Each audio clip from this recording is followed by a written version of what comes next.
filtr do'konimizdan 12 ming so'mlik kullerni so'ragan ekan. Bu kullerimizda to'lka suvni qo'yib ichasiz xolos. Bu filtrlanmaydi. Filtrlangan suv quyish kerak. Agar filtrlanmagan suv quysangiz, buni ichiga xlor to'lib turib o'ladi. Buni tagida turishga bir narsalar qo'yib qo'ygan joy bor xolos.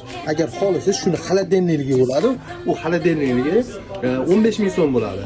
Agar filtrlaydigani kerak desangiz, bunaqa ustida bo'shga qo'ymaydigani xuddi shunaqa bo'ladi. O'zi filtrlar, tagida filtri bo'ladi. Ularimiz narxi 25 ming so'm bo'ladi. Tak, bularımızda to'lka filtr suv qo'yasiz xolos. Agar sizga filtr suv kerak bo'lsa, litrini besh so'mdan biz to'ldirib beramiz. Agar siz kompaniyalarga a'zo bo'lsangiz, kompaniyalar o'zi olib kelib beradi. 160 so'm, 200 so'm, necha puldan keladi bilmayman. Bizon filtrlar mana bu mashq holatda qo'yiladi. Обязательно kanalizatsiya qilinadi, suvlar olinadi, bochkalari bo'ladi. Toza suv ichasiz. Mo'g'in tagiga chiroqni qo'yib beramiz. Agar siz qimmat filtrlarni olmoqchi bo'lsangiz, bularimiz 20 ming so'm, bular 18 ming so'm. Bular zaminalari, masalan, misol например, mashinaki 1700 so'm bo'ladi. Agar biz borib almashtirib bersak, aravonni ichida. Agar siz bizdan filtrlar sotib olmoqchi bo'lsangiz, mana turishi 750 so'm bo'ladi komplekt. Ustidagilari отдельно bo'ladi. Bularimiz 1,5 ming so'm, bular 500 so'mdan bo'ladi filtrlar. Ammo kompaniyalarga bo'lsa, hozir olishlarga ko'rsataman. Mana kompaniya filtrlari qimmatroq bo'ladi. Mana bularda 3 ta etap bo'ladi. Boyagi 3 tasi bo'ladi-yu, 750 so'm. Bularning donasi 550 so'mdan bo'lib qoladi.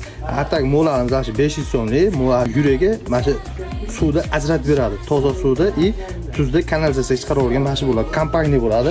Mana turishi 20 ming so'm, ustanovkalari bilan bo'ldi. Hammasi buni endi turi ko'p. Buni ustida shishaligi bor, bayroqligi bor, turi umuman ko'p. Tayvanskilar 19 ming so'm bo'ladi. Buni bachogacha kichkinaroq bo'ladi. Moni ham bachogi 7 litrlik bo'ladi. Bu yerda tablosi bo'ladi. Tabloda ponni ko'rsatib turadi tablosi. Bu magistralga qo'yilgan filtrlar bo'ladi. Uyingiz magistral kirib keladigan xohlasangiz 3 taligi bo'ladi. Xohlasangiz shunaqa 2 talik bo'ladi. Magistral filtrlar bo'ladi. Kullelarning arzoni monisi 7 ming so'mligi bo'ladi. Monisi 9,5 ming so'm bo'ladi. Bu kullelarda nimaga arzon desangiz, например 3 ta, 4 ta, 5 ta odam esa so'qsi tugab qoladi. Bularda tugamaydi. Chunki bularning orqasida, hammasining orqasida freon bo'ladi. Freonliklar doim qimmat yuradi. Bular kullelar 12 ming so'm, 15 ming so'm, 25 ming so'm. 25 ming so'mlikda o'z filtrlar chiqaraveradi.